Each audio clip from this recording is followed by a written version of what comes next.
Let's be honest, there is something deeply attractive about certain older men, and it has nothing to do with money, looks, or trying to appear younger than they are. What truly draws women to these men is far more subtle, far calmer, and far more powerful. They are men who don't try to stand out when they enter a room, and yet something happens. Women feel it before they can explain it. It's not chaos. It's not raw excitement. It's a quiet pull, almost magnetic. And this attraction isn't mysterious. It follows very precise psychological mechanisms rooted in female psychology, the nervous system, and attachment dynamics. What you're about to hear are 4 things certain older men do, often without even realizing it, that consistently trigger desire in women. Not temporary interest, not polite curiosity, but genuine attraction. And more importantly, attraction that makes women want to stay.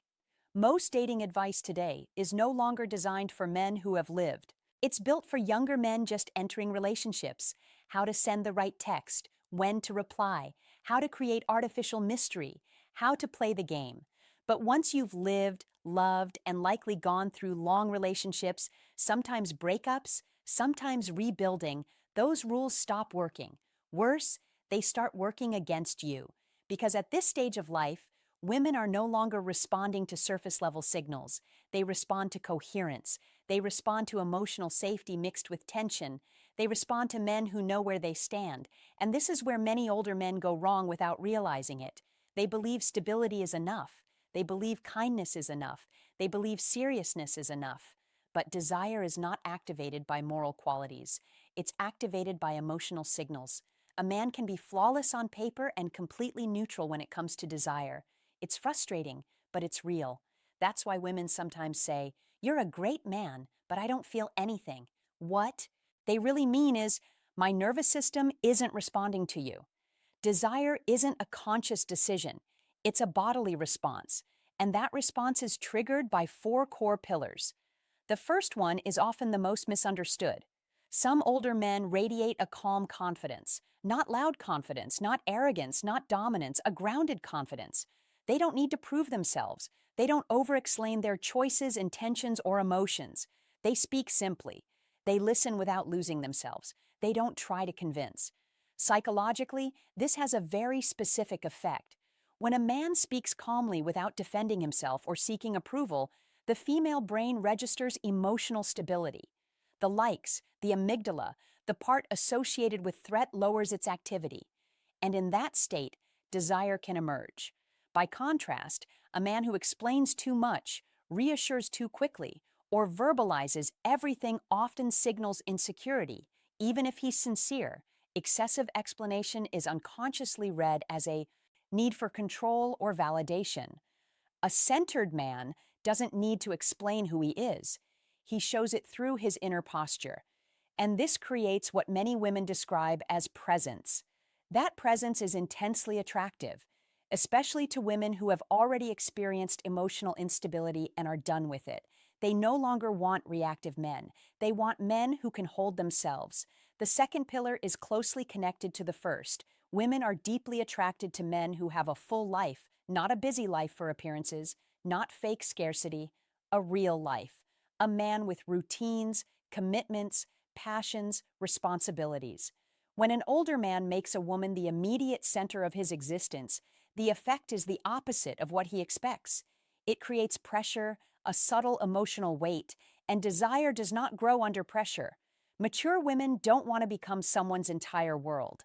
They want to be a meaningful addition to a life that already has structure. When a man moves forward in his life, when he has his own rhythm, when he isn't available at every moment, he sends a powerful signal of value, not because he's playing hard to get, but because his life is already full.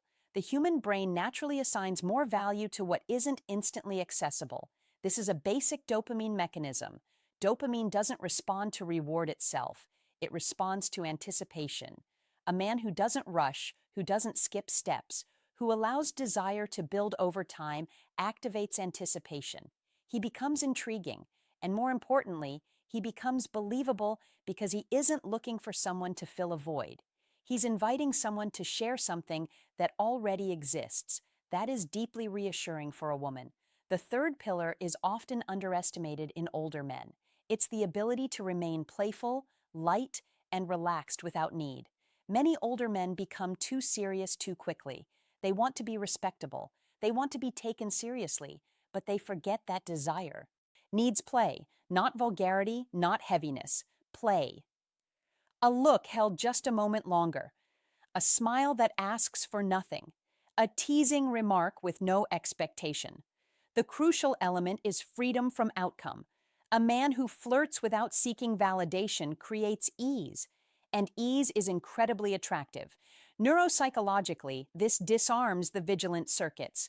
The woman doesn't feel expected, she doesn't feel claimed, she feels invited, and that differences everything. Women with experience are exhausted by heavy interactions, hidden expectations, and emotional pressure. An older man who stays playful without pressure becomes rare. He shows emotional strength. He shows that he can hold tension without turning it into anxiety. Very few men can do this. The fourth pillar is the most powerful of all. Women are deeply drawn to men who have clear standards, not aggressive demands, not ultimatums. Standards. A man who knows what he accepts and what he doesn't. When a man is willing to walk away calmly from what doesn't suit him without anger or drama, he sends an extraordinarily strong signal. He respects himself, and self-respect is magnetic. From an attachment perspective, this creates clear polarity. The woman understands that she is not required for this man's emotional balance, and paradoxically, that increases desire because desire never moves toward dependency. It moves towards strength. A man with standards doesn't threaten. He doesn't negotiate endlessly. He acts, and the alignment between his words and his actions builds trust. Trust that allows desire to settle without fear. When these four elements come together, calm confidence, a full life, playful masculinity, and clear standards, something very specific emerges. Emotional leadership, not dominance, not control, inner leadership. These men don't try to lead women, they lead themselves. And that is exactly what many women are unconsciously searching for. Not a perfect man, not a spectacular man, an aligned man, a man whose presence calms and attracts at the same time. That is why some women become deeply attached to these